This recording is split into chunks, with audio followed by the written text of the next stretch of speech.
Hey, what's up guys, TotallyDubbed here, and today I'm doing a video review on the SteelSeries Apex M500. Now this is a gaming mechanical keyboard that has Cherry MX Reds on it. It also has a single blue back light behind the keys. Now the keyboard can be found from anything between £95 and £120 in the UK, and on Amazon USA can be found for $96. I'll link those two in the description below, including specs to SteelSeries' website. Now, in terms of what you get in the box, well, it's pretty much what you can see right there. You've got a non-removable cable which is attached, which is non-braided also, and is a silver plating connection on the USB. In terms of the keyboard itself, you've got no extra keys that come up with the keyboard, like WASD keys that might look a little bit cool for FPS gamers out there, nor do you get a key puller. I'm a little bit disappointed at SteelSeries over here because normally they include like a nice plethora of stuff within the box. Unfortunately, in this case, you've only got the keyboard itself. Now, in terms of the build quality of the keyboard, I had no certain complaints. At the back, you've got a nice little kind of like a cable routing system which can be useful if you have it positioned on certain places on a desk. You've got a nice rubber grip which prevents it from sliding, and you've got these keyboard risers which unfortunately feel a little bit flimsy but don't have any sort of rubber grip on the end, prevent it from sliding on a surface like my table. I would have liked a little rubber grip on the end given the price of the product. You don't get any wrist rest that's included. As far as I'm aware, I don't see any wrist rest that you can buy. You can find loads of wrist rests on eBay, on Amazon anyway, but it's just a shame that you don't get it included within the keyboard. Now the keyboard is made out of solid plastic. It's a very hard plastic. I didn't notice any sort of keyboard flex when moving it left and right, so therefore you can bash as hard as you want on the keyboard and it's not going to be flexing, which is good. However, it is still made out of plastic. Now on the top right hand side you've got a SteelSeries logo, and through the software you can customize any key you want with programmed macros.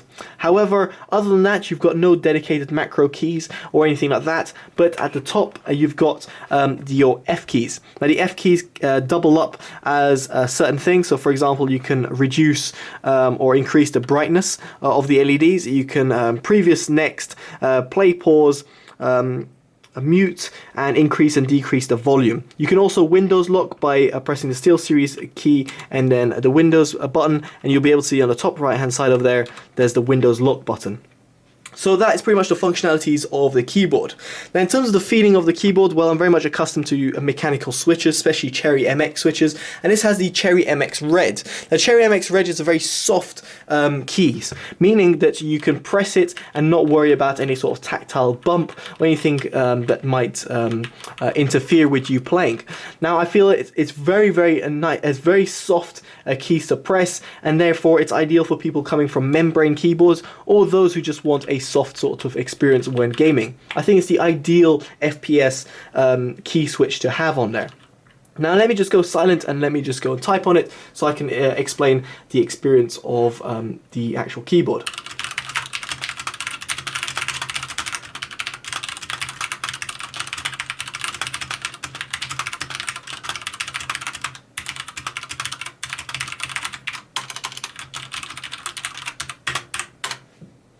So there we go, a little quick sound test of the keyboard. It has a very nice feel to it. The keys are very nice. I must say, in terms of the actual build quality of the keys, the keycaps themselves, they're very much got a good weight to them. Therefore, they don't feel cheap or plastic. They use a normal, obviously, Cherry MX switch, a stem on them.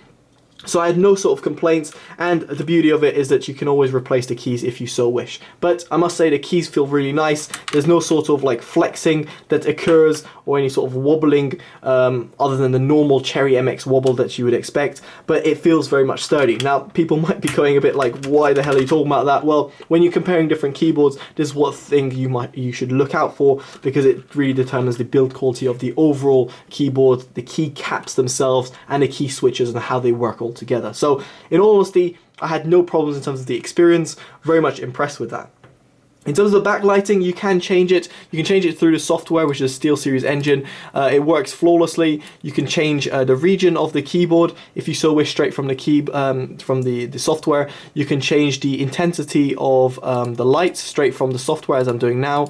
You can have it on a steady color, which is as it is right now, or you can have it breathing. You can also adjust the polling rate, which is on 1000 hertz right now. Now, the software is very much comprehensible. I'm not really going to show it to you just because you have macros that you can go through well, essentially assign a macro to any key you want, and that's pretty much it. Now, in terms of the overall experience, I would say I find this keyboard very, very nice, and it's a very good keyboard altogether in terms of what it's offering. It does what it says on the box. However, there's a lack of accessories included, which is one thing.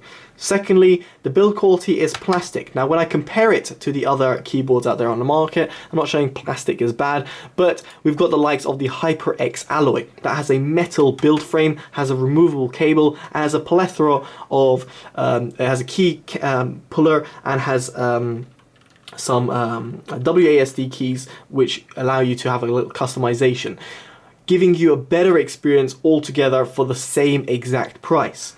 So it just kind of puts into perspective, in my opinion, if the Apex M500 was about 15 to 20 pounds cheaper, I would say it's a cheaper version of the HyperX Alloy.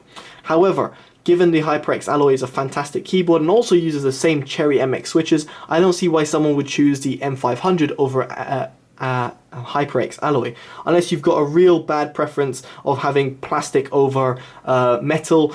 Then I don't really know why you'd go for this one over the HyperX Alloy. So that's my real grip of the product. It's not the actual product itself. I would say it's mainly the fact that it's competition. At its given price, I think the M500 really has to do more or offer a bit more. It doesn't have a removable cable, and you might be surprised. A removable cable is actually very useful when it comes to transporting between events or going backwards and forwards at the office.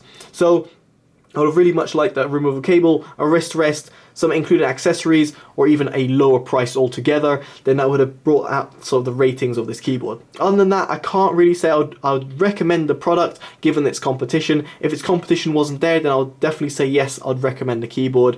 But it's a pretty high price paying for a pretty standard keyboard, which has a pretty standard layout and everything like that. Nothing out the extraordinary.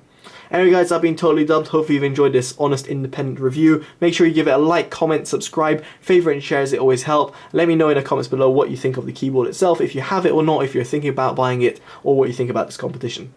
And finally, that's my keyboard itself. Alright guys, Totally Dubbed out. Take care and bye bye.